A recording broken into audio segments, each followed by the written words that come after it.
ഈ space shuttle ഇറങ്ങിക്കഴിഞ്ഞാൽ അവരെ ഒരു ബലൂൺ പോലെയുള്ള സാധനത്തിൽ കൊണ്ടുവന്നിട്ട് അവരെ ആൾക്കാരിങ്ങനെ എടുത്തു കൊണ്ടുപോകുന്നത് പോലെ നേരെ കൊണ്ടുപോയിട്ട് ഹോസ്പിറ്റലിൽ കിടത്തേണ്ടി വരും. അത് അത്ര എളുപ്പമുള്ള സംഭവമല്ല. അതുകൊണ്ട് ഞാനത് ഇറങ്ങി വന്ന ഉടനെ ഒരു പത്ര റിപ്പോർട്ടർ എടുത്ത് പറഞ്ഞിട്ട് ഇങ്ങനെ ഡയലോഗ് പറയേണ്ടെന്ന് പറഞ്ഞാൽ തന്നെ അർത്ഥം പോയിട്ടില്ല. അത് പോയിട്ടില്ല. കാരണം സാധാരണ മനുഷ്യന് ഒരു ചെയ്യാൻ പറ്റാത്തൊരു സംഭവമാണ്. നീൽ ആംസ്ട്രോങ് അങ്ങനെ പത്രസമ്മേളനം നടത്തിയിരുന്നില്ല. അതുകൊണ്ടാണ് ഞാനത് പറഞ്ഞത്. USSR സ്ട്രോങ് ആയിട്ട് ഒന്നായിട്ട് നിന്നെങ്കിൽ ഈ അമേരിക്കക്കൊന്നും അനങ്ങാൻ പറ്റില്ല. ആലോചിച്ചൊക്കെ പണ്ടേ USSRന്റെ ഒരു പദവിയും മെജസ്റ്റിയും ഒന്നും ഒരു രാജ്യത്തിനും വേറെ കിട്ടിയിരുന്നില്ല. അമേരിക്ക ഡെവലപ്പ് ചെയ്യുമ്പോൾ അവരുമായിട്ടൊരു കോമ്പറ്റീഷൻ വന്നപ്പോഴാണ് അമേരിക്ക ഇങ്ങനൊരു കഥയുണ്ടാക്കി എന്നാണ് കോൺസ്പിറസി. അതായത് ചന്ദ്രനിൽ പോയി എന്ന് പറയുന്ന ചിത്രങ്ങളും ഫോട്ടോയും എല്ലാം അങ്ങനെ 1969 1972 10 പ്രാവശ്യം 10 മനുഷ്യന്മാരെ 6 മിഷനിൽ പോയിട്ട് അപ്പോളോ നടന്നിട്ടുണ്ടെങ്കിൽ പിന്നെ ഈ ചെറിയൊരു ഉപഗ്രഹം പോയിട്ട് അതിനെ കറങ്ങുമ്പോൾ നിങ്ങൾ എന്തിനാ വലിയ ന്യൂസ് ആക്കണേ?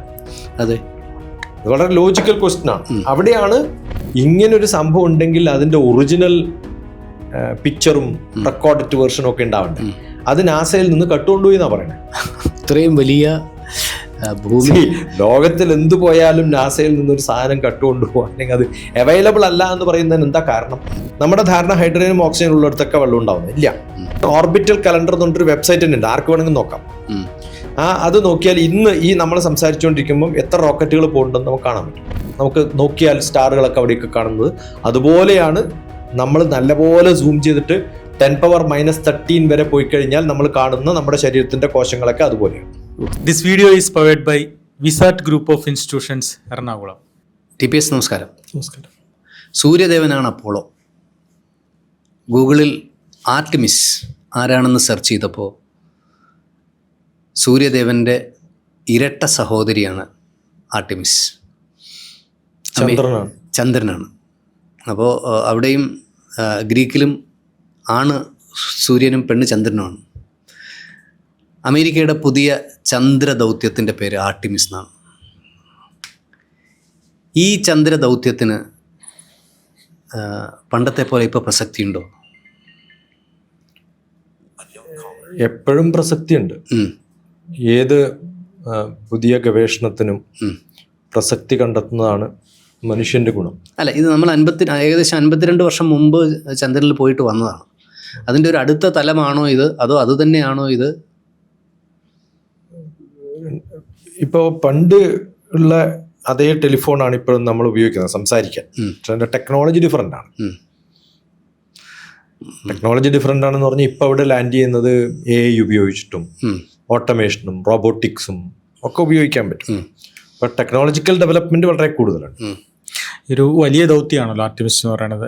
ഒരു ചന്ദ്രനിലൊരു സ്റ്റേഷൻ ഉണ്ടാക്കും, അല്ലെങ്കിൽ അങ്ങനെ ഒരു കുറേ കാര്യങ്ങൾ. ഇപ്പൊ സ്റ്റേഷൻ ഉണ്ടാക്കാനുള്ള പ്ലാൻ ഇല്ല. അല്ല, ഇപ്പൊ ആർട്ടിമിസ് 2 അല്ലേ? പക്ഷെ അതിൽ ഇപ്പൊ ഭ്രമണപഥത്തിലെത്തുക, തിരിച്ചു വരിക, അങ്ങനെ പണ്ടും ചെയ്തിട്ടുണ്ട്. ഇപ്പൊ മനുഷ്യന്മാര് പോകുന്നോ അല്ല എക്യുപ്മെന്റ് പോകുന്നോ എന്നുള്ളൊരു വ്യത്യാസമുള്ളൂ. അല്ല, ഇത് ഇപ്പൊ ഈ ഒരു അമേരിക്ക പരത്തിയ ഒരു യുദ്ധഭീതിയിൽ നിന്ന് വാർത്താ പ്രാധാന്യത്തെ തിരിച്ചുവിടാനുള്ള ഒരു ഉപാധിയായി ഇതിനെ കാണുന്നു എന്നൊരു കോൺഫ്ലിക്റ്റ് പൊതുവെ ചർച്ചയിലെത്തുന്നുണ്ട്. ഈ യുദ്ധത്തിന്റെ പ്ലാൻ ഒരു 6 മാസമാണെങ്കിൽ ഇതിന്റെ ഒരു പ്ലാൻ 3 കൊല്ലം വേണ്ടി വരും. അല്ല, അത് 3 കൊല്ലം മുമ്പ് ഇപ്പൊ ലോഞ്ച് ചെയ്യണമെന്നില്ലല്ലോ. കുറച്ച് ഈ ഒരു അവസ്ഥയിൽ ഈ ഒരു സമയത്ത് എന്തിനാണ് ചെയ്തതെന്ന് വെച്ചാൽ അത് പലപ്പോഴും അങ്ങനെയാണ്. ഇപ്പൊ സാധാരണ പൊളിറ്റിക്കൽ പാർട്ടി പോലും അങ്ങനെ ചെയ്യാറില്ല. എന്തെങ്കിലും ഒരു സാധനത്തിൽ നിന്ന് അതിന്റെ അറ്റൻഷൻ മാറ്റാൻ വേണ്ടിയിട്ട് അതിനേക്കാളും വലിയ. പക്ഷെ ആരാ ഇത് ശ്രദ്ധിക്കുന്നതാണ് അത്.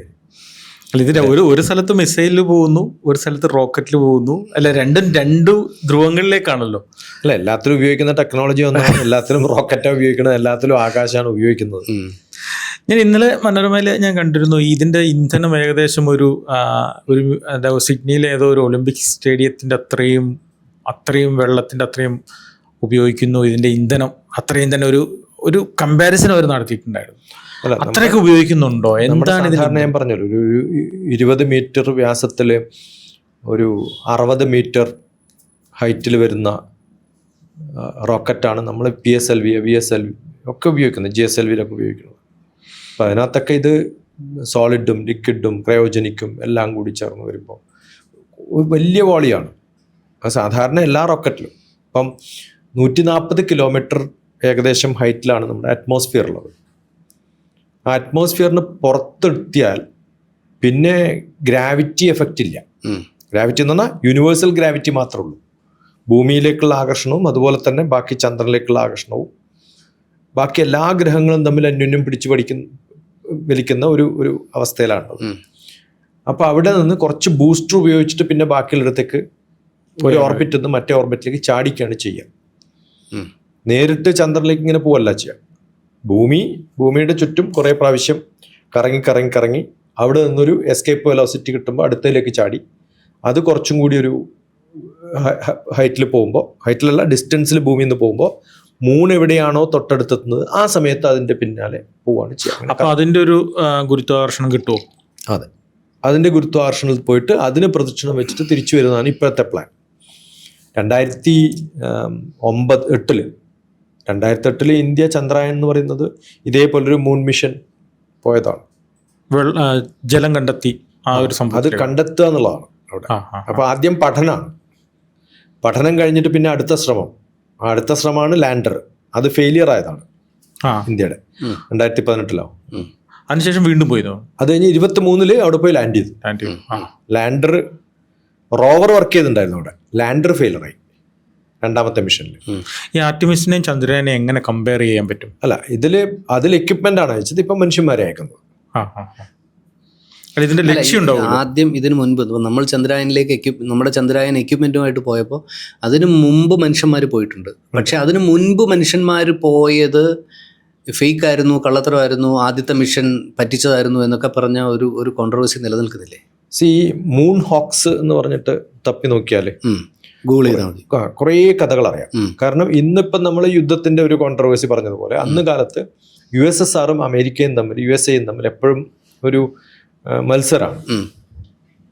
USSR ഏറ്റവും സ്ട്രോങ് ആയിട്ട് സ്പേസിനെ ഉപയോഗിക്കാൻ പറ്റുന്നവരാണ്.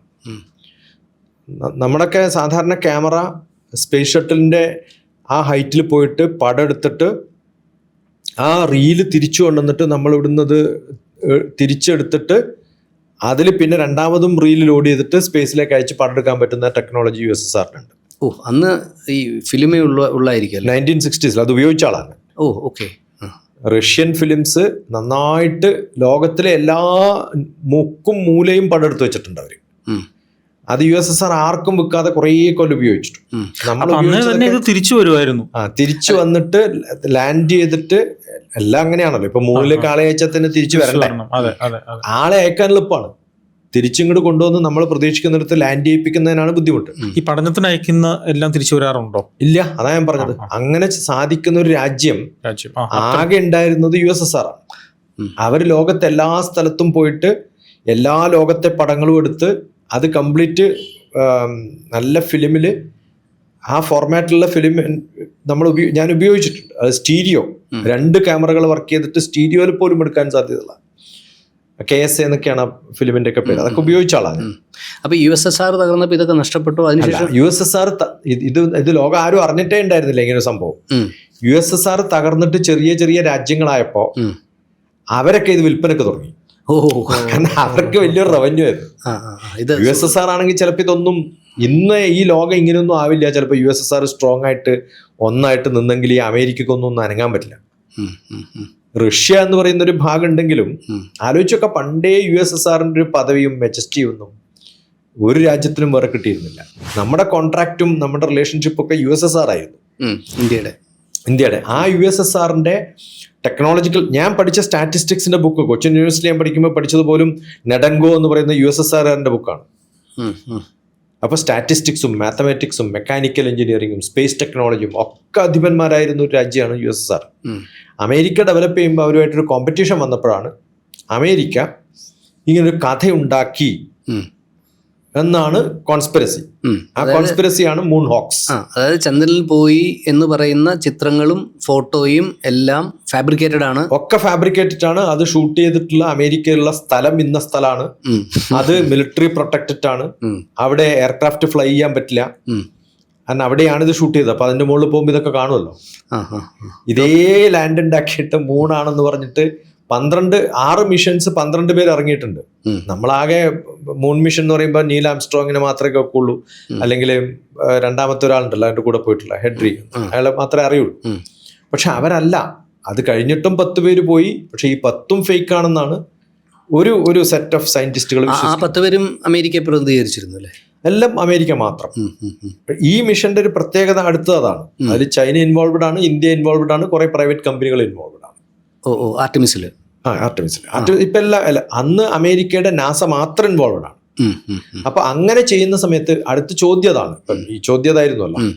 അങ്ങനെ 1969 1972 10 പ്രാവശ്യം 10 മനുഷ്യന്മാരെ 6 മിഷനിൽ പോയിട്ട് അപ്പോളോ നടന്നിട്ടുണ്ടെങ്കിൽ പിന്നെ ഈ ചെറിയൊരു ഉപഗ്രഹം പോയിട്ട് അതിനെ കറങ്ങുമ്പോൾ നിങ്ങൾ എന്തിനാ വലിയ ന്യൂസ് ആക്കണേ? അതെ, അത് വളരെ ലോജിക്കൽ ക്വസ്റ്റ്യൻ ആണ്. അവിടെയാണ് ചില സ്പേസ് സയന്റിസ്റ്റുകളൊക്കെ ഞങ്ങളുടെയൊക്കെ കോൺഫറൻസിലൊക്കെ പലപ്പോഴും ഇങ്ങനെ പറയാറുണ്ട്, പണ്ട് അമേരിക്ക ഇറങ്ങിയെടുത്ത് 50 കൊല്ലം കഴിയുമ്പോൾ ചില രാജ്യങ്ങളൊക്കെ ഇറങ്ങണോ എന്നൊക്കെ ആലോചിക്കും എന്നൊക്കെ പറയാറുണ്ട്. അതവരെ പരിഹസിച്ച് പറയുന്നതാണ്. അങ്ങനെ ധൈര്യപൂർവ്വം പറയുന്ന കുറെ ആൾക്കാരുണ്ട്. കാരണം പവർഫുൾ ആവുന്ന രാജാവിനെതിരെ അയാൾ നഗ്നനാണെന്ന് പറയാൻ ആരും തയ്യാറാവാത്ത പോലെ അമേരിക്കക്കെതിരെ പറയണമെങ്കിൽ കുറച്ചും കൂടി ധൈര്യം വേണ്ടേ? അപ്പോൾ സയന്റിഫിക്കലിയും ടെക്നോളജിക്കലിയും ഇതൊക്കെ കറക്റ്റാണ് എന്ന് പലരും പറയുന്നുണ്ട്. പക്ഷേ ഈ മൂൺ ഹോക്സ് പറയുന്ന ചില ന്യായം എന്താ വെച്ചാൽ, ഫ്ലാഗ് അവിടെ അങ്ങനെ പറക്കില്ല. 2, മൂണിൻ്റെ സർഫസിൽ ഒരു ഷൂ ചവിട്ടി ഉണ്ടാവുന്ന പാടുണ്ടാവുന്ന അത്രയും നല്ലൊരു ഗ്രാവിറ്റി അവിടെ ഇല്ല. അങ്ങനെ ഒരു പാടുണ്ടാവണമെങ്കിൽ മോയ്സ്ചർ കണ്ടന്റ് ഉള്ള എർത്താവണം, പൊടി അടിയണം. അതെ, പൊടി അടിയണം. അല്ലാണ്ടൊരു മനുഷ്യൻ തിന്നു കഴിഞ്ഞാൽ വെയിറ്റ് ഇല്ല മനുഷ്യന്. ഇങ്ങനെ പറന്നു നടക്കുന്ന ഒരു അവസ്ഥയിലാണല്ലോ മൂണില്. അപ്പൊ അയാൾ എങ്ങനെ നിലത്തി ഓട്ടുമ്പോൾ അവിടെ ഒരു പൊടിയും പറന്ന് നടക്കണം സ്റ്റെപ്പിന്റെ.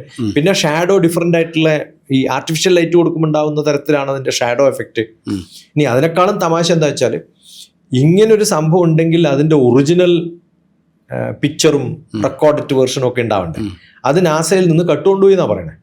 ഇത്രയും വലിയ ഭൂമി ലോകത്തിൽ എന്തു പോയാലും നാസയിൽ നിന്നൊരു സാധനം കട്ടുകൊണ്ടുപോകുക, അല്ലെങ്കിൽ അത് അവൈലബിൾ അല്ല എന്ന് പറയുന്നതിന് എന്താ കാരണം? കാരണം ആർക്കോ സംശയമുണ്ട്, ഇത് ഒറിജിനൽ ആകുമ്പോൾ നമുക്ക് കണ്ടുപിടിക്കാമല്ലോ. ഇത് ടെലികാസ്റ്റ് ചെയ്തൊരു സംഭവം എപ്പോഴും ഫാബ്രിക്കേറ്റ് ചെയ്യാം. പിന്നെ സയന്റിഫിക് ആയിട്ട് എന്താ ആൾക്കാർ പറയുന്നത്, ലോകം എല്ലാവരും കണ്ടിട്ടുണ്ട്, ഇതൊക്കെ വരുന്ന ഒരേ ടെലികാസ്റ്റ് എന്നാണ്. ഇത് ഡയറക്റ്റ് അല്ലല്ലോ, പലയിടത്തുനിന്നും റീടെലികാസ്റ്റ് ചെയ്യുന്നതല്ലേ. അപ്പോൾ ഇതിനൊക്കെ 2 ന്യായങ്ങളും ഉണ്ട്. പക്ഷെ സയന്റിഫിക്കായിട്ട് നമ്മൾ പറയുമ്പോൾ പറയേണ്ടത്, എല്ലാ ഗവേഷണങ്ങളും പലപ്പോഴും ആൾക്കാരെ ഇൻക്വിസിറ്റീവ് ആക്കാനും കാര്യങ്ങൾ കാണാനും പഠിക്കാനും ഒക്കെ തയ്യാറാക്കുമെങ്കിൽ ചില കഥകളൊക്കെയാണ്. പക്ഷെ കഥകളായാലും അങ്ങനെ ഒരു കഥ ഉണ്ടാക്കാനെങ്കിലും അവർക്ക് സാധിച്ചല്ലോ. ആ കഥ ചിലപ്പം 50 കൊല്ലം കഴിയുമ്പോൾ 60 കൊല്ലം കഴിയുമ്പോൾ കൃത്യമായിട്ടുള്ള സംഭവമായി മാറുകയാണെങ്കിൽ തന്നെ ഇറ്റ് ഈസ് ഗ്രേറ്റ്. അങ്ങനെയൊക്കെ നമുക്ക് കാണാൻ പറ്റും. പിന്നെ ഈ മിഷന്റെ പ്രത്യേകത, 4 പേര് പോകുന്നുണ്ട്, കൂടെയാണ് പോകുന്നത്. അതിലൊന്ന് സ്ത്രീയാണ്. കനഡിയൻ പാർട്ട്ണർഷിപ്പുള്ളൊരു പ്രോഗ്രാമാണ്.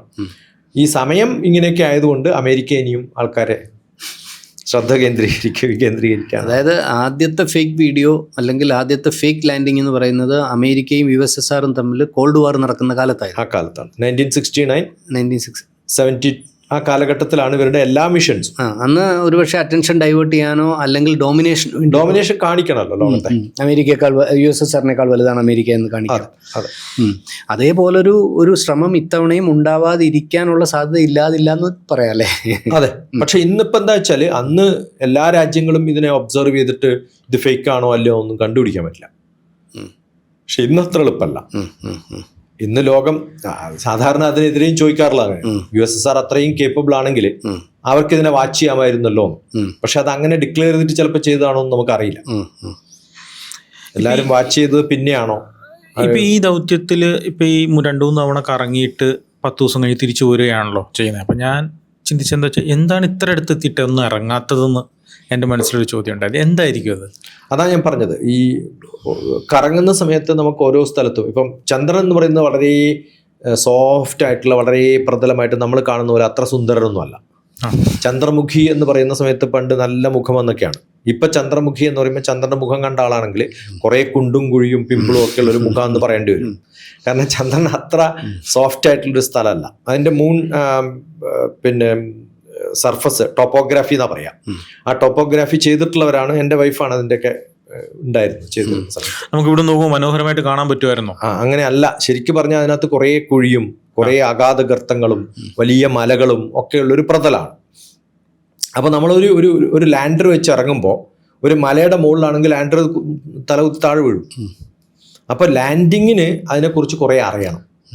ഈ ഗുരുത്വാകർഷണം ഇല്ലെങ്കിൽ പോലും അത് കുത്തിമറിഞ്ഞ് വീഴാനുള്ള സാധ്യത കൂടുതൽ. അല്ല, എപ്പോഴും നമ്മൾ ലാൻഡർ എന്ന് പറയുന്ന മൂന്ന് മിനിമം 3 കാലെങ്കിലും വെച്ചിട്ട് ഇറങ്ങുമ്പോൾ ഒരു കാല് സ്റ്റാൻഡായിട്ട് നിൽക്കില്ലെങ്കിലോ? ഇപ്പം ഈ ഗ്രാവിറ്റി ഉള്ള സ്ഥലത്താണെങ്കിൽ കുറച്ചും കൂടി സ്റ്റേബിൾ ആയിരിക്കും. ഗ്രാവിറ്റി ഇല്ലാത്ത സ്ഥലത്താവുന്ന സമയത്ത് ഇറ്റ് കുഡ് ഫാൾ. ഓക്കെ. അപ്പോൾ അത് ബാലൻസ് ചെയ്ത് നിർത്തുക, പിന്നെ അവിടുത്തെ സിറ്റുവേഷൻസ് അറിയാം. പിന്നെ ഇത് എന്തിനാ ഇത് പോകുന്നത്? റിമോട്ട് സെൻസിങ് എന്നാണ് നമ്മൾ പറയാം. ഇപ്പം ഞാൻ നിങ്ങളെ കാണാൻ നിങ്ങളുടെ മുഖത്ത് ടച്ച് ചെയ്യേണ്ട കാര്യമൊന്നുമില്ലല്ലോ, ദൂരത്തൊന്നും കാണാമല്ലോ. അവിടെ പോയിട്ട് ചെയ്യാൻ പറ്റുന്നത് കല്ലെടുക്കാനാണ്. ഇപ്പം ആദ്യം പോയ സമയത്ത് നീലാസ്ട്രോങ് വന്ന കല്ല്, ആ കല്ല് എക്സ്പെരിമെന്റേഷൻ ചെയ്തപ്പോൾ അത് മൂണിലുള്ളതാണ്. പണ്ട് ഏതോ മൂണിലുള്ള കല്ല് ആർക്കും അറിയുന്ന പോലെയാണ്. മനസ്സിലായി? അപ്പൊ ഇപ്പൊ നമ്മൾ പോകുന്നത് കുറെ ദൂരത്തുനിന്ന് നോക്കിയാൽ തന്നെ അവിടെ ഹീലിയം ഉണ്ടോ, അതൊക്കെയാണ് ഒരു ഒബ്സർവേഷൻ. അവിടെ ഏതൊക്കെ ഉള്ളത്, അത് ഹീലിയാണ് ഇപ്പം അവർ ഒബ്സർവ് ചെയ്യാൻ പ്ലാൻ ചെയ്തിരിക്കുന്നത്. ഇന്ത്യ പോയപ്പോഴും ചന്ദ്രയാൻ 2008 പോയ സമയത്താണ് ഞാൻ ജയ്പൂരിലൊരു ഓണം പ്രോഗ്രാമിന് പോയ സമയത്താണ് മനോരമയുടെ ഫ്രണ്ട് ന്യൂസ് ചന്ദ്രനിൽ വെള്ളമുണ്ട് എന്നാണ് ന്യൂസ്.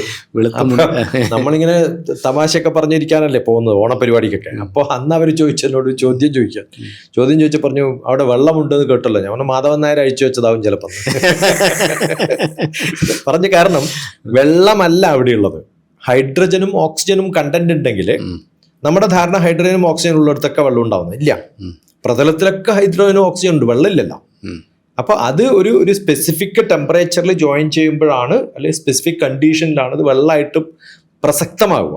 അപ്പോൾ പലപ്പോഴും ഈ സയന്റിഫിക് ഒബ്സർവേഷൻസ് ഒന്നും കൃത്യമായിട്ട് ഇന്നതുണ്ട് എന്ന് പറയുമ്പോൾ നമ്മുടെ ലോജിക്കിലുള്ളതല്ല സയൻസിലുള്ളതെന്ന് മനസ്സിലാക്കണം.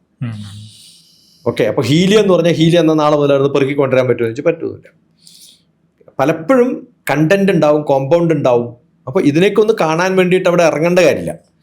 ഇപ്പൊ 10 ദിവസം കൊണ്ട് 6 ദിവസം കൊണ്ട് തിരിച്ചു വരാനുള്ള ഒരു പ്ലാനാണ്. ഇപ്പൊ 1-ാം തീയതി പോയിട്ട് 10-ാം തീയതി കണ്ട് തിരിച്ചു. ഓക്കെ.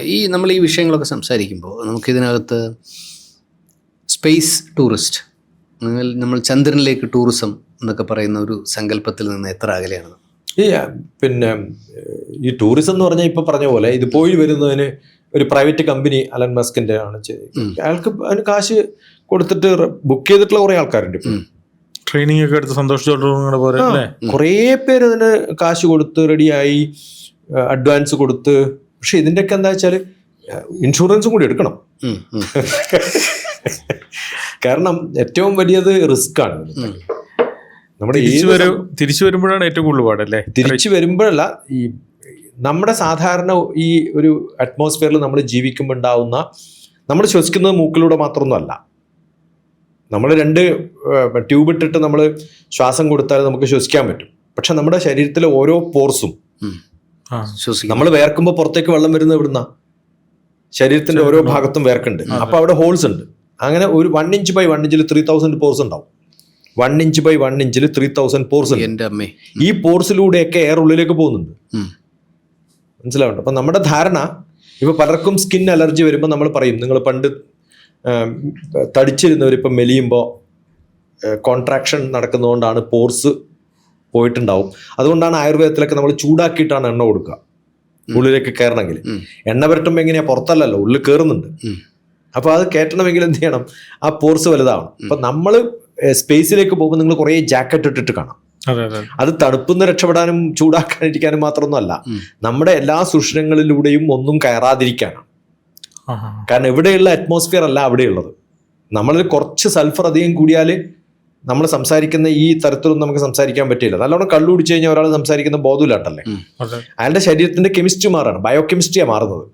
അപ്പൊ നമ്മൾ ഈ അറ്റ്മോസ്ഫിയറിൽ നിന്ന് കുറച്ച് മുകളിലേക്കോ കുറച്ച് താഴെ, ഇപ്പം നമ്മൾ കൊച്ചിയിലിരുന്നിട്ടാണ് സംസാരിക്കണം, കുറേ ദൂരെയൊന്നും പോണ്ട. ഞാൻ പോയിട്ടുള്ളതാണ്.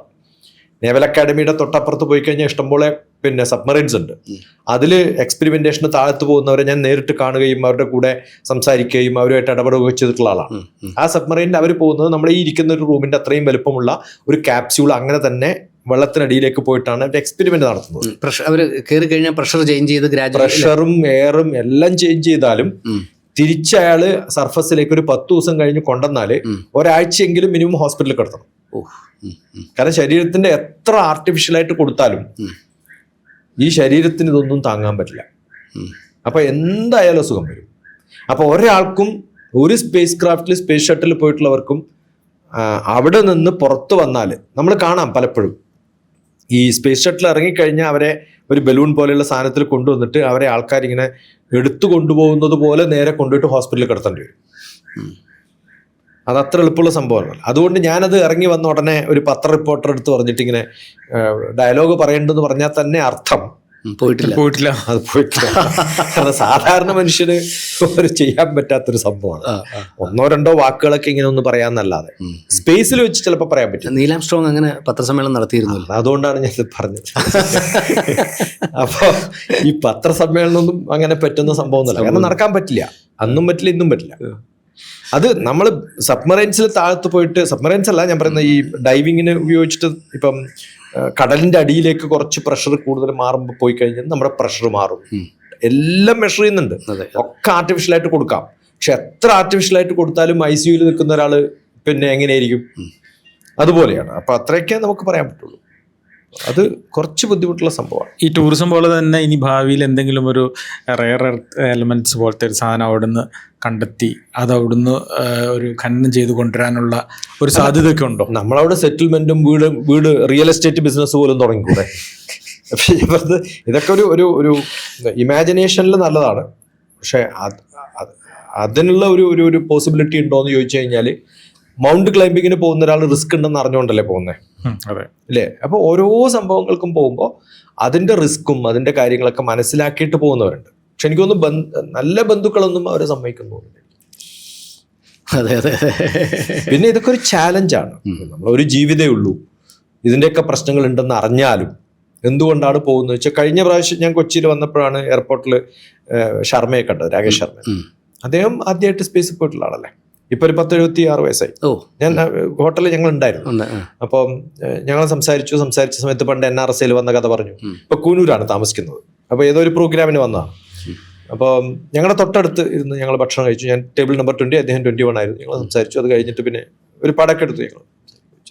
അപ്പോൾ പലപ്പോഴും ആ സമയത്തുണ്ടായിരുന്ന ഒരു വലിയൊരു പോപ്പുലാരിറ്റി ഒന്നും അത് കഴിഞ്ഞിട്ട് സ്പേസിൽ പോയ ആളിപ്പം കേരളത്തിൽ അങ്ങോട്ടും ഇങ്ങോട്ടും തെക്കും വടക്കം നടക്കുമ്പോൾ വലിയ ന്യൂസ് ആയിരുന്നു. ഞാൻ അതുകൊണ്ടാണ് പറഞ്ഞത്. അപ്പൊ ആദ്യം പോയ ആള് ഇവിടെ വന്നിട്ട് കൊച്ചിയിൽ താമസിക്കുമ്പോഴും അധികാരമൊന്നും അറിഞ്ഞിട്ടില്ല. 1-2 പേരെ അറിഞ്ഞു. കൊച്ചി താമസമുണ്ടല്ലേ? അല്ല, കൊച്ചിയിൽ വന്നിരുന്നു. കഴിഞ്ഞ പ്രാവശ്യം ഞാൻ വന്ന സമയത്ത്, ഈ 10 ദിവസം മുമ്പ് വന്ന സമയത്ത് കൊച്ചിയിൽ അദ്ദേഹത്തെ കണ്ടു. അതാരും വലിയ ന്യൂസ് ആക്കിയിട്ടില്ല, ആരും കണ്ടിട്ടുമില്ല, അയാളെ പിന്നാലെ പോയിട്ടുമില്ല. പക്ഷെ അതിന് മുമ്പ് 1 മാസം മുമ്പ് ഇവിടെ കുറെ നടന്ന ഒരാളുണ്ടല്ലോ. അപ്പൊ സുനിത വില്യംസ് വന്നപ്പോ വലിയ ന്യൂസ് ആയിരുന്നില്ലേ? അപ്പൊ അതുകൊണ്ട് പലപ്പോഴും ഇതൊക്കെ ഇൻഡിവിജ്വലിസ്റ്റിക് ആണ്, കുറെ പോപ്പുലാരിറ്റി ആണ്. നമ്മൾ എങ്ങനെ അവരെ കാണും? ഇന്ത്യക്കാരൻ പോയിട്ട് ഇന്ത്യയിൽ ജീവിക്കുമ്പോഴും അധികാരം നോക്കുന്നില്ല. പക്ഷെ അമേരിക്കയിൽ പോയ ഒരാൾ അമേരിക്കയിൽ നിന്ന് ഇന്ത്യയിൽ എത്തുമ്പോഴത്തേക്കും എന്തൊക്കെയാണ് ആഘോഷം. ഇത് സാധാരണയാണ്. അപ്പോൾ ഇതൊക്കെ ഒരു പോപ്പുലാരിറ്റി ഇത് വേണ്ടി ചെയ്യുന്നതാണ്. അപ്പോൾ അവർക്ക് ചെയ്യുന്ന കുറേ കാര്യങ്ങൾ അവർ ചെയ്യും, എക്സ്പെരിമെന്റ് ചെയ്യാം. മാർഷ്യൻ എന്ന് പറയുന്നൊരു മൂവി തന്നെ ഉണ്ടല്ലോ. ഈ ഒരു ഹാലൂസിനേഷൻ ആണെങ്കിലും, ഒരു രസകരമായിട്ടുള്ള സംഭവമാണെങ്കിലും, അല്ലെങ്കിൽ ഒരു ത്രില്ലിംഗ് ആണെങ്കിലും, ഒരു അഡ്വഞ്ചറസ് ആണെങ്കിലും, അതിനും കുറേ പേര് തയ്യാറാവുന്നതുകൊണ്ടല്ലേ ലോകം നമ്മൾ അറിയുന്നത്, അല്ലെങ്കിൽ നമ്മൾ ലോകത്തെ അറിയുന്നത്. അപ്പോൾ മൂൺ മിഷൻ അന്ന് നടന്നില്ല എങ്കിൽ ഇന്ന് ചിലപ്പോൾ നമ്മൾ ആലോചിക്കുക കൂടിയില്ല അതിനെക്കുറിച്ച്. അപ്പോൾ ഇതൊക്കെ നല്ലതാണ്. എക്സ്പെരിമെന്റൽ ആയിട്ടുള്ള എല്ലാ സംഭവങ്ങളും അക്സെപ്റ്റ് ചെയ്യണം, അതുണ്ടാവണം, മനുഷ്യന് താല്പര്യം ഉണ്ടാവണം, അതിന്റെ ഗുണം അറിയണം, അതിന്റെ സത്യവും അറിയണം. TPS, ഞാനൊരു കാര്യം ചോദിച്ചോട്ടെ. ഇപ്പം നമ്മൾ ഭൂമിയുടെ ഗുരുത്വാകർഷണത്തിന് പുറത്തു പോയി. നമ്മൾ ഇപ്പം മൾട്ടിവേഴ്സാണ്, യൂണിവേഴ്സ് അല്ല. ഏറ്റവും വലിയ തമാശ, എൻ്റെ മകൻ പുസ്തകത്തിൽ നോക്കി യൂണിവേഴ്സിനെ പറ്റിയാണ് ഇപ്പോഴും പഠിക്കുന്നത്. മൾട്ടിവേഴ്സ് ആയത് ഇപ്പോഴും നമ്മുടെ സിലബസിലില്ല. അപ്പം നമ്മൾ ഭൂമിക്ക് പുറത്തു പോയി നിർത്തുകയ്ക്ക് നമ്മളെ മറ്റ് ഗ്രഹങ്ങൾ ആകർഷിക്കാൻ ഉള്ള സാധ്യത എത്രത്തോളം വലുതാണ്? അങ്ങനെയാണെങ്കിൽ എന്താകും അവിടെ സംഭവിക്കുക? ആകൃഷ്ടി ശക്തിസ്തു മഹീതയാ യദ്ഘസ്ത്വം സാഭിമുഖം സ്വശക്തിയ ആകർഷ്യതേ എന്നാണ്. ഞാൻ എന്നിലേക്ക് കുറെ പേരെ ആകർഷിക്കുന്നു.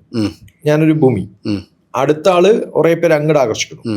അങ്ങനെ പല ഗ്രഹങ്ങളും അന്യോന്യം ആകർഷിക്കുന്നത് കൊണ്ടാണ് പദത്വയം ഖേ ഇതൊന്നും വീഴാതെ ഇങ്ങനെ കറങ്ങിക്കൊണ്ടിരിക്കുന്നത്. ഇപ്പൊ നമ്മളൊരാളുടെ കൈ പിടിച്ച് ഇങ്ങനെ കറങ്ങാൻ വിചാരിക്കും, ഇങ്ങനെ കറങ്ങിക്കൊണ്ടിരിക്കില്ലേ? അതുപോലെ അയാളെ വേറൊരാൾ പിടിച്ച് കറങ്ങുകയാണ്. അങ്ങനെ ഒരു സങ്കല്പം ഉണ്ടാക്കി കുറേ ഗോളങ്ങൾ അങ്ങോട്ടും ഇങ്ങോട്ടും ഒക്കെ ആകർഷിച്ചിട്ട്. പക്ഷെ അവ തമ്മിലുള്ള ആകർഷണത്തിന് കുറച്ച് ബലവ്യത്യാസമുണ്ട്. അപ്പോൾ ഭൂമിയിൽ നിന്ന് പുറത്തു പോയാലും നമ്മൾ മാർസിന്റെ കുറേ അടുത്തെത്തുന്നത് വരെ ഭൂമിയുടെ ആകർഷണം തന്നെയാണ് കൂടുതൽ. അവിടെ എത്തുമ്പോൾ മാർസിന്റെ ആകർഷണം കുറച്ച് കൂടുതൽ ഉണ്ടാവും. അപ്പൊ ഓരോന്നിനും അതിൻ്റെതായ ആകർഷണങ്ങൾ അങ്ങോട്ടും ഇങ്ങോട്ടും ഉള്ളത് കൊണ്ട് ഇതൊക്കെ ബാലൻസ് ചെയ്തിട്ട് ഇങ്ങനെ കറങ്ങിക്കൊണ്ടിരിക്കുന്ന ലോകത്താണ് നമ്മൾ. അതിനാണ് ക്യാപിറ്റൽ ജി എന്ന് പറയാം. ഇതൊരു ബാലൻസ് ചെയ്തിട്ടുള്ള ഒരു സർക്കസ് പോലെയാണ്. അതുകൊണ്ട് എവിടെയും ആരും വീഴില്ല. നമ്മൾ സാറ്റലൈറ്റ് അയക്കുമ്പോൾ പോലും അതിന്റെ വെയിറ്റ് ആണ് തീരുമാനിക്കാതെ ഏത് ഓർബിറ്റിൽ എവിടെയാണ് കറങ്ങുന്നത്. വെയിറ്റ് കുറഞ്ഞാൽ ഭൂമിക്ക് അടുത്തേക്ക് വരും, വെയിറ്റ് കൂടിയാൽ ഭൂമിയിൽ നിന്ന് കുറെ ദൂരെ കൊണ്ടുപോകണം. ഇല്ലേ ഭൂമിയിലേക്ക് പതിഞ്ഞു വരും. ഓക്കെ, അപ്പൊ പതിഞ്ഞു വീഴുന്നല്ല, അവിടെ കൊണ്ടുവച്ചാലേ അതങ്ങനെ കറങ്ങുള്ളൂ. അപ്പൊ എന്തുകൊണ്ടാണ് ഭൂമിയിൽ നിന്ന് 700 കിലോമീറ്റർ ഹൈറ്റില്, കൃത്യ 700 അല്ല, കാരണം എലിപ്റ്റിക്കൽ ഓർബിറ്റ് ആണ്. അപ്പൊ ഭൂമിയുടെ അടുത്തെത്തുമ്പോൾ അപ്പോജി പെരിജി എന്നാ പറയാം. അപ്പം അടുത്തെത്തുന്ന സമയത്ത് എന്തുകൊണ്ടാണ് 700 വെച്ചാല് ആ ഒരു വെയിറ്റിലാണ് ആ സാറ്റലൈറ്റ് ഉണ്ടാക്കിയെന്നുള്ളതാണ്. അതുകൊണ്ട് ഞാൻ ഡിപ്പാർട്ട്മെന്റ് ഓഫ് സ്പേസ് ചേരുന്ന സമയത്ത് 800 കിലോമീറ്റർ ഹൈറ്റിലൊക്കെയാണ് സാറ്റലൈറ്റ്. ഞാൻ 20 കൊല്ലം കഴിഞ്ഞ് തിരിച്ചു വരുമ്പോഴത്തേക്കും 500 കിലോമീറ്റർ ഹൈറ്റിലെത്തി. എന്ന് വെച്ചാൽ ഇലക്ട്രോണിക്സ് ഡെവലപ്പായി, വെയിറ്റ് കുറഞ്ഞു. അപ്പൊ ഭൂമിയുടെ കുറച്ച് അടുത്തുകൂടി നമുക്ക് വെക്കാൻ പറ്റും. അടുത്ത് വെക്കുമ്പോൾ നമുക്ക് കുറച്ചും കൂടി കൂടുതൽ കാര്യങ്ങൾ കാണാൻ പറ്റും, കമ്മ്യൂണിക്കേഷൻ എളുപ്പമാവും. അപ്പൊ ടെക്നോളജി മാറിക്കൊണ്ടേയിരിക്കുന്ന സമയത്ത് ഇത് ഓരോ സ്ഥലത്തേക്കും പോകും. അതിപ്പോ യൂണിവേഴ്സ് ആണോ മൾട്ടിവേഴ്സ് ആണോ എന്നുള്ള വലിയ വ്യത്യാസമൊന്നുമില്ല. കാരണം ഈ യൂണിവേഴ്സിൽ എനിക്ക് കൺട്രോൾ ചെയ്യാൻ പറ്റിയാൽ അതിന് പുറമെ കുറേ വേറെ യൂണിവേഴ്സുകൾ ഉണ്ടായാലും ഇല്ലെങ്കിലും എന്നെ എഫക്റ്റ് ചെയ്യില്ല. കാരണം നമ്മൾ ഈ യൂണിവേഴ്സിന്റെ ഇടയിലാണ് കിടന്ന് കറങ്ങുന്നത്. സൂര്യന് ചുറ്റുമാണ്, സൂര്യന്റെ ബലാണ് ബാക്കി ഗ്രഹങ്ങളൊക്കെ അങ്ങനെ പോകുന്നത്. ആ ബാക്കി ഗ്രഹങ്ങളുടെയൊക്കെ ഇടയിൽ നമ്മൾ പെടുന്നത് കൊണ്ടാണ് ഈ മൂണെന്ന സാറ്റലൈറ്റ് എർത്തിന് ചുറ്റും കറങ്ങുന്നത്. അങ്ങനെ ചോദ്യം ചോദിച്ചൂടെ, എന്തിനാ 3 ദിവസം ഇവിടെ വേണ്ടാന്ന് വെച്ചിട്ട് മാർസിലേക്ക് ചാടാത്തത്? ഒരു വിരുന്ന് പോയിട്ട് വരാം. അങ്ങനെ പറ്റില്ല, കാരണം മൂണിന്റെ വെയിറ്റ് അതാണ്. അല്ലെ, ഒരു സാധനം അവിടെ കൊണ്ടുവച്ചാൽ അവിടെ തന്നെ ഇരിക്കുമോ? അവിടെ തന്നെ ഇങ്ങനെ കറങ്ങിക്കൊണ്ടേയിരിക്കും. അതായത് ഗ്രാജുവലി ഭൂമിയുടെ അടുത്തടുത്ത് വന്ന് ഒന്നുമില്ല, അതിന് വെയിറ്റ് നഷ്ടപ്പെടില്ല, കാരണം ഫ്രിക്ഷൻ ഇല്ല, വെയിറ്റ് ലോസ് ഉണ്ടാവില്ല, അങ്ങനെയൊന്നും ഉണ്ടാവില്ല. പോയിന്റ് വരെ കൊണ്ട് എത്തിക്കാൻ മാത്രം മതി. ആ പോയിന്റ് വരെ എത്തിക്കുന്നതും ഇങ്ങനെ കറക്കിയിട്ട് അവിടെ നിന്ന് ഒറ്റച്ചാട്ടം ചാടിക്കണം. ഇപ്പൊ നമ്മളിപ്പോ ഒരു കയറില് ഒരു ബോൾ വെച്ചിട്ട് ഇങ്ങനെ കറക്കാന്നിരിക്കും. കറക്കുമ്പോ അതിങ്ങനെ കറങ്ങുമല്ലോ. ആ കയറങ്ങോട്ട് വിട്ടാൽ എന്ത് പറ്റും? ഒരു ട്രജക്ടറി മോഷനിലൂടെ പാത്തു. അപ്പൊ ഇതിനെ കറക്കിക്കൊണ്ടിരിക്കുന്നതിന് ഒരു ഫോഴ്സ് ഉപയോഗിച്ചു അവിടെ ഒന്നൊന്ന് പുറത്തേക്ക് ചാടിക്കഴിഞ്ഞാൽ അടുത്ത പ്രതലത്തിലേക്ക് അത് പോകും. അങ്ങനെയാണ് പോവാ. ഈ ബഹിരാകാശ നിലയങ്ങൾ സ്ഥാപിക്കുമല്ലോ, അതൊക്കെ എവിടെയാ സ്ഥാപിക്കുക? അത് ഒരു 100 കിലോമീറ്റർ 200 കിലോമീറ്ററിനിടയിൽ ഈ 140 കിലോമീറ്ററിന് മുകളിൽ ഉണ്ടാവുന്ന ഒരു സ്ഥലത്ത് നമ്മുടെ ഈ വീട്ടിന്റെ വലുപ്പമുള്ള ഒരു ലാബോറട്ടറിയാണ്. അപ്പോൾ അടുത്ത റഷ്യക്കാരൻ വന്നിട്ട് ആ ഇതുമായിട്ടൊന്ന് കണക്ട് ചെയ്തിട്ട് അവിടെ ഒരു ഹുക്ക് ഇട്ടിട്ട് വെക്കും. ഇപ്പൊ നമ്മൾ ഈ കടലിൽ പാർക്ക് ചെയ്തിരിക്കുന്ന ബോട്ടുകൾ കാണാറില്ലേ? ഒരു ബോട്ട് വന്നിട്ട് അവന് കടലിന്റെ കരയിലേക്ക് ആങ്കർ ചെയ്യാൻ പറ്റില്ലെങ്കിൽ എന്ത് ചെയ്യും? മറ്റേ ബോട്ടുമായിട്ടൊന്ന് കെട്ടി വെക്കും. എല്ലാം ഒരു സ്ഥലത്ത് തന്നെയാണ്. അത് മിക്കവാറും എല്ലാം ഒരേ സ്ഥലത്താണ്. കാരണം അവർ കമ്മ്യൂണിക്കേറ്റ് ചെയ്യും. എൻ്റെ വീട്ടിൽ നിന്ന് അടുത്ത വീട്ടിലേക്ക് ജനൽ വഴി പോകുന്നത് പോലെ അവർക്ക് തമ്മിൽ അന്യോന്യം കൊളാബറേറ്റ് ചെയ്യാൻ പറ്റും. ഈ ശത്രുതയൊക്കെ ഇവിടെയുള്ളൂ. സയന്റിഫിക് കമ്മ്യൂണിറ്റിയിൽ ഒരു ശത്രുതയില്ല. നമ്മൾ റഷ്യൻ ലാബിലും പോവും, ഇന്ത്യൻ ലാബിൽ നിന്ന് അപ്പുറത്തേക്ക് പോവാം. ആളുകൾ അങ്ങോട്ടും ഇങ്ങോട്ടും അങ്ങോട്ട് പോയി വരും. ഇങ്ങോട്ടും എന്ന് പറഞ്ഞത് ഇങ്ങനെ ആവണമെന്നില്ല, വെർട്ടിക്കലും ആവാം, ഹൊറിസോണ്ടലും ആവാം. എന്തിനു വേണ്ടിയാണ് അത് ഉപയോഗിക്കുന്നത്? അത് ഉപയോഗിക്കുന്നത് അവിടെയുള്ള എന്തൊക്കെയാണ് ഒബ്സർവ് ചെയ്യണം. അപ്പൊ അവിടെ നിന്ന് നമുക്ക് കുറെ പടം എടുക്കാം. അവിടെ എങ്ങനെയാണ് അപ്പർ അറ്റ്മോസ്ഫിയറിൽ എന്തൊക്കെയാണ് നടക്കുന്നത്, ഇത് കാണാനുള്ള ഒരു ആഗ്രഹം. ഇനി ആ ലാബ് എവിടെയാന്ന് കൃത്യമായിട്ട് മാപ്പ് ചെയ്തുകൊണ്ടാണ് വേറെ റോക്കറ്റും സാറ്റലൈറ്റും മുമ്പ് അതിനെ അടിച്ചു തെറിപ്പിക്കാത്തത്. ഇതൊക്കെ മാപ്പ്ഡ് ആണ്. അതിന് ഓർബിറ്റൽ കലണ്ടർ എന്ന് പറഞ്ഞൊരു വെബ്സൈറ്റ് തന്നെ ഉണ്ട്, ആർക്ക് വേണമെങ്കിൽ നോക്കാം. അത് നോക്കിയാൽ ഇന്ന് ഈ നമ്മൾ സംസാരിച്ചുകൊണ്ടിരിക്കുമ്പോൾ എത്ര റോക്കറ്റുകൾ പോകുന്നുണ്ടെന്ന് നമുക്ക് കാണാൻ പറ്റും. അത് എവിടെയൊക്കെയാണ് പോകണമെന്ന് കാണാൻ പറ്റും. അങ്ങനെ നമ്മൾ ഇന്ത്യയിൽ നിന്നിപ്പം ശ്രീഹരിക്കോട്ട എന്നൊരു റോക്കറ്റ് പോകണമെങ്കിൽ നമ്മൾ ഇന്റർനാഷണൽ ഈ കലണ്ടർ നോക്കിയിട്ട് എൻ്റെ റോക്കറ്റ് പോകുന്ന വഴിയിൽ ഇതൊന്നും പെടാത്ത വിധത്തിൽ ഓൾറെഡി ഡിക്ലെയർ ചെയ്തിട്ട് പാത്ത് ഡിഫൈൻ ചെയ്ത് കൊടുത്തിട്ട് ഒരു ഡേറ്റ് ഫിക്സ് ചെയ്താലേ എനിക്ക് ലോഞ്ചിങ് അനൗൺസ് ചെയ്യാൻ പറ്റുള്ളൂ. അപ്പോൾ അതിനൊരു ഇന്റർനാഷണൽ പ്രോട്ടോകോൾ ആയി കഴിഞ്ഞു. ഉണ്ട്, അത് പണ്ടേ ഉണ്ട്. ഇനി അതേ സമയത്ത് ഞാൻ ഇവിടുന്ന് റോക്കറ്റ് വിടാൻ നോക്കുന്ന സമയത്താണ് ശ്രീഹരിക്കോട്ടയിൽ വലിയ കാറ്റും മഴയും. പിന്നെ ഇവിടുന്ന് സ്റ്റാർട്ട് ചെയ്യുന്ന സമയത്ത് വലിയ കാറ്റും മഴയാകുമ്പോൾ വലിയ പ്രശ്നമാണ്. പണ്ട് നമുക്കുണ്ടായിരുന്ന ടവർ പോലും ഇടിഞ്ഞു പൊളിഞ്ഞു വീഴും. അപ്പൊ അത്രയും നല്ല കാറ്റൊക്കെ ഉണ്ടാകുമ്പം ലോഞ്ച് നിർത്തും. എന്നിട്ട് ഒരാഴ്ച കഴിഞ്ഞിട്ട് ഡിക്ലെയർ ചെയ്യുന്നത് നമ്മുടെ കുഴപ്പം കൊണ്ടൊന്നും അല്ല ചിലപ്പോൾ. ഒരാഴ്ച കഴിഞ്ഞിട്ടേ അടുത്ത ഡേറ്റ് കിട്ടുള്ളൂ നമുക്ക്. ഇപ്പൊ ഈ ലാൻഡ് ചെയ്യാൻ പോകുന്ന എയർക്രാഫ്റ്റിന് പിന്നെ ATC കൊടുത്തില്ലെങ്കിൽ പറ്റാത്ത പോലെയാണ്.